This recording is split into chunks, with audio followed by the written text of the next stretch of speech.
ఏమైపోయే వాళ్ళమో అంబేద్కర్ లేకుంటే, ఏ చీకటి మింగునో తను వెలుగై రాకుంటే, తరాలు మన స్థితి గతులు మారక తల్లడిల్లు కథ సకల జనం, బతుకు అగ్రకుల విషకౌగిటబడి నలిగిపోవు కథ నేటి దినం.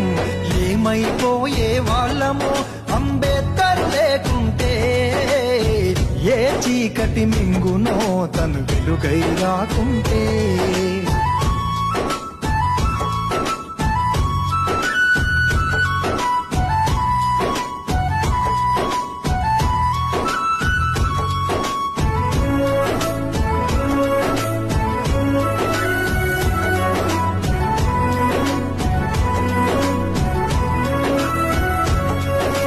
అడుగు అడుగు తను అనుభవించిన బాధను తలచి